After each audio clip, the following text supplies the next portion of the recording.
नमस्कार। आप सभी के अपने चैनल जय गुरुदेव उत्तराखंड पर एक बार फिर से बहुत बहुत स्वागत है। कामना करते हैं कि आप और आपके परिजन सभी स्वस्थ होंगे। इसी कामना के साथ आइए बढ़ते हैं आज के इस दिव्य क्रमांक की ओर। तेरे पति को बर्बाद करना चाहती है ये औरत। एक सपना तेरा पूरा जीवन बदल डालेगा। रहस्य, सावधानी, अंत में समाधान और ईश्वरीय आस्था पर जुड़ा हुआ ये क्रमांक आप सबके लिए बहुत ही महत्वपूर्ण है।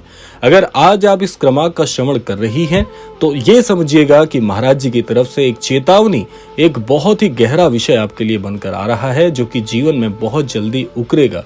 इसीलिए इस महत्वपूर्ण क्रमांक को सुनना बहुत आवश्यक हो जाता है। इसीलिए इस क्रमांक की एक एक बात को बड़े ध्यान से सुनिएगा ताकि संपूर्ण जानकारी से आप अवगत हो पाए। रात के तीसरे पहर एक स्वप्न आता है कि आपके जीवन में कुछ ऐसा घटित होने वाला है जिससे आपको सावधान होने की आवश्यकता है। कई बार ऐसा हुआ है कि आपके जीवन में कई ऐसे चेहरों ने आपके जीवन में प्रवेश करने के बाद इतनी उथल पुथल मचा दी है जिससे आपका जीवन पूरी तरह से अस्त व्यस्त रहा है। ऐसा आपके जीवन में पाया जाता है। तो सबसे पहले भाग में हम जानेंगे कि आखिर कौन है वो शख्स, कौन है वो औरत जो आपके जीवन में प्रवेश करने के बाद से ही आपके जीवन की सबसे बड़ी परेशानी का सबब बन गई है। जिस घर में पहले शांति हुआ करती थी अब वहां रोज झगड़े हैं। पति दिन ब दिन गुमसुम होते जा रहे हैं। काम में उनके मन नहीं लगता, धन अटकता है, धन का आगमन रुक गया है, स्वास्थ्य खराब चल रहा है और समझिए कि आपके जीवन में परेशानियों का जैसे घर होते जा रहा है। एक महिला जो मुस्कुराते हुए आपके घर में प्रवेश करती है, आपके घर के कोने कोने को जानती है, आपके घर में उसके प्रवेश होने से ही एक ऐसी ऊर्जा का प्रवेश घर में हो जाता है जो कि पूरे घर को अस्त व्यस्त कर सकता है। इसका विवरण बड़े ध्यान से आपको सुनना है।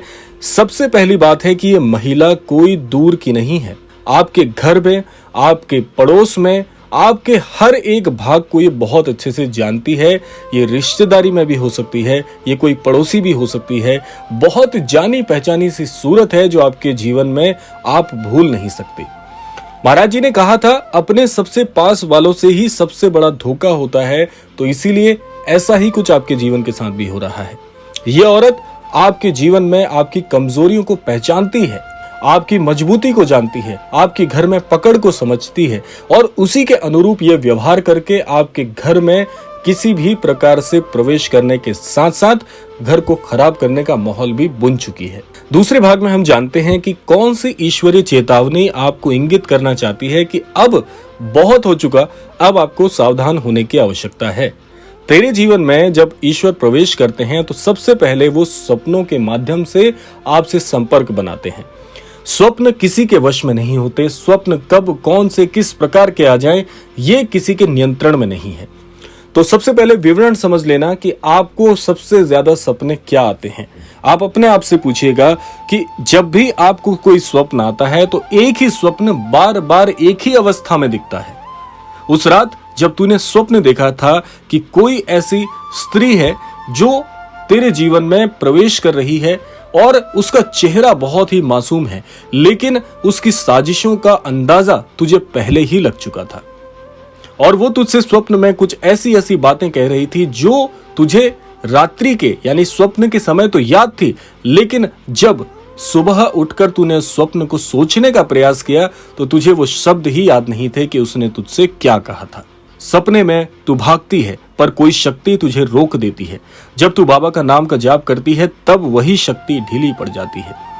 बार बार ऐसे सपने का आना जैसे मन बहुत भारी है। स्वप्न में ऐसा लगना कि तू चिल्लाना चाह रही है लेकिन तेरी आवाज गले से बाहर नहीं आ रही है। इस प्रकार के डरावने स्वप्न, इस प्रकार के मन को संकोचित करने वाले स्वप्न सबसे ज्यादा तुझे आते हैं। स्वप्न में अचानक से नींद का खुलना और नींद के खुलने के साथ साथ बहुत ही अद्भुत या बहुत ही भयावह किस्म का मन में भाव आना, ये सब कुछ तेरे लिए नया नहीं है और कई वर्षों से तेरे साथ यही स्वप्न बार बार, या यूं कहा जाए कि किसी भी महीने में कम से कम 4 से 5 बार एक ही सपना बार बार आ रहा है। तो ये संकेत है, ये तेरे इष्ट, ये ब्रह्मांड तुझे संकेत दे रहा है कि तुझे अब सावधान हो जाना चाहिए। महाराज जी की वाणी में जब संकट आता है और नींद में प्रभु का नाम लेने की कोशिश यदि कोई कर रहा हो लेकिन प्रभु का नाम मुख पर आ ही ना रहा हो, समझ जाना कि कोई बड़ी परेशानी में तुम घिरे हुए हो। तो सब कुछ इसका विश्लेषण हम निकालते हैं कि यह सपना चेतावनी थी या किसी प्रकार की मानसिक, आत्मिक या शारीरिक जाल में फंसने की कोई संभावना है। स्वप्नों की भाषा को समझना जरूरी है। अंधेरा, माला, गिरते हुए दीपक, टूटता घर, ये सब कुछ एक बहुत ही नकारात्मक संकेत है। अगले भाग में हम जानेंगे कि क्या तेरी शक्ति है, क्या तेरी साधना है और कैसे इस सब से बाहर निकला जाए। देखिए, साधना के चरण बहुत ही स्वच्छ हैं, बहुत ही सामान्य है कि प्रातःकाल नीम करौरी बाबा का नाम लेकर जल अर्पण आपको अवश्य करना चाहिए अगर ऐसी परेशानियों से जूझ रहे हो तो। दूसरा है, रोज सूर्योदय के समय राम राम का कम से कम 108 बार उच्चारण करिए। हर मंगलवार को हनुमान चालीसा का पाठ करें, लेकिन बाबा की तस्वीर के सामने। इससे क्या होगा कि आपके घर में सकारात्मकता तो बनी रहेगी, साथ साथ में महाराज जी का स्मरण भी हो जाएगा। नीम करौरी बाबा हमेशा कहते थे, अगर पत्नी सच्चे मन से पति की रक्षा चाहे तो खुद काली भी उसके पति को छू नहीं सकती। औरत की शक्ति आपसे बेहतर कोई नहीं जानता। वो औरत जो तेरे पति को तोड़ना चाहती है, उसके मन में भ्रम डालना चाहती है, उसको तुझे रोकना होगा, क्योंकि तेरी शक्ति तप है, प्रेम है, सेवा है, राम का नाम है। यहाँ पर समझना यह है कि यह जटिल परीक्षा है, लेकिन इस परीक्षा में तुझे उत्तीर्ण होना बहुत जरूरी है। अब हम जानते हैं जीवन परिवर्तन की घड़ी कैसे तेरे जीवन को परिवर्तित करेगी। देखिए, अब वक्त है निर्णय का। क्या तू हार मान लेगी या तेरे भीतर की शक्ति उठेगी? क्योंकि इतना सब कुछ देखने के बावजूद भी अगर इस पहेली को सुलझा नहीं पाए तो समझ जाना कि हम इस पहेली के शिकार हो चुके हैं। तो याद कर अपने घर में उस माहौल को कि जब अनचाहे घर में झगड़े हो जाया करते थे, बच्चे तेरी बात नहीं सुनते थे, बच्चों की परीक्षा में, बच्चों की शिक्षा में इतनी ज्यादा अड़चने आती थी कि कभी मन ही नहीं लगता था बच्चों का पढ़ाई में। पति का बेवजह तुझसे रुष्ट होना, पति का बेवजह शिकायत करना और भी घर में सारे माहौल का बिगड़ जाना, घर में बड़े बुजुर्गों का आशीर्वाद मिलना लेकिन उस आशीर्वाद का फल ना मिल पाना, ये सारी अटकलें आजकल की नहीं है। ये काफी समय से, कई वर्षों से तेरे साथ चला आ रहा है। क्या तू अब तक हार नहीं मानी? अगर तुझे इससे जागना है तो तुझे समझना होगा कि कहीं ना कहीं किसी प्रकार से इस परेशानी को जड़ से खत्म करना होगा।